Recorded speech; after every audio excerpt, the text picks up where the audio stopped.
वहीं रायपुर में आपको बता दें कि छत्तीसगढ़ कांग्रेस की अहम बैठक है। राहुल गांधी, सोनिया गांधी इस बैठक में शामिल होंगे। इस बैठक में वो भी पहुंचेंगे। कल दिल्ली रवाना होंगे कांग्रेस के वरिष्ठ नेता और प्रदेश कार्यकारिणी, और आगे की रणनीति पर इस बैठक में चर्चा होने वाली है। पीसीसी चीफ दीपक बैज के एक्सटेंशन पर भी मंथन संभव है। बैठक में सचिन पायलट मौजूद रहेंगे।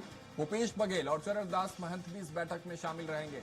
दीपक बैज और ताम्रध्वज साहू भी बैठक में मौजूद रहेंगे। तो ये बड़ी बैठक है कांग्रेस की। प्रदेश कार्यकारिणी और आगे की रणनीतियों पर संभवतः इस बैठक में चर्चा हो सकता है। हमारे सहयोगी दिलीप साहू लगातार बने हुए। दिलीप, कांग्रेस की इस अहम बैठक को लेकर क्या कुछ जानकारी मिल रही है?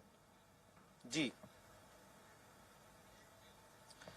जी बिल्कुल राघवेंद्र, कल दिल्ली में कांग्रेस की एक अहम बैठक होने वाली है, जिससे इस बैठक में मुख्य रूप से सोनिया गांधी और राहुल गांधी भी मौजूद रहेंगे। उनकी मौजूदगी में यह बैठक होगी।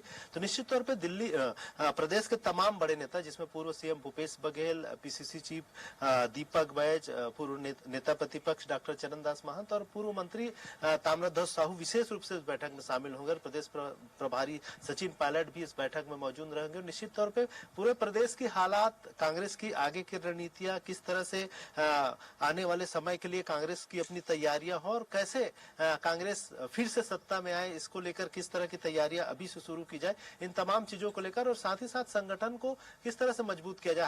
हाल ही में देखे हैं हमने कि कांग्रेस ने पहली बार मंडल स्तर पर अपने जो नियुक्तियां की है, मंडल स्तर पर भी अध्यक्ष, उपाध्यक्ष और पदाधिकारियों की नियुक्ति की है। तो ये एक बड़ी प्रयास हुए हैं। अभी तक देखा जाता था कि जिला, ब्लॉक और बूथ स्तर पर ही नियुक्तियां होती थी, लेकिन बीजेपी की तरह मंडल स्तर पर भी नियुक्तियां हुई। तो तमाम तरह की चीजों की भी समीक्षा की जाएगी। संगठन के तमाम कामकाज है, उनकी समीक्षा की जाएगी। आगे की क्या क्या कार्यनीति हो सकती है, किस तरह से आगे कांग्रेस संगठन मजबूत करे, और सरकार की जो नाकामियां है या खामियां है बीजेपी सरकार की, चाहे केंद्र या राज्य स्तर की जो कार्यक्रम हो, उसे किस तरह से, जो कमियां है, खामियां, उसे जनता के बीच चले जाकर उजागर करें। इन तमाम चीजों को लेकर भी रणनीतियां बनाई जा सकती है। और एक तरह से समीक्षा होगी कि पिछले 2 सालों में छत्तीसगढ़ में कांग्रेस संगठन की क्या स्थिति है, जब सत्ता से बेदखली के बाद। इन तमाम चीजों को लेकर भी चर्चा हो सकती है, और देखना होगा कि उस चर्चा में, मंथन में क्या चीजें निकल कर आती है, और आगे इसका किस तरह से कांग्रेस फिर उसे पूरे प्रदेश में लागू करती है। चलिए, बहुत बहुत शुक्रिया दिलीप, आपने तमाम जानकारी साझा किया इस खबर पर। बहुत बहुत शुक्रिया।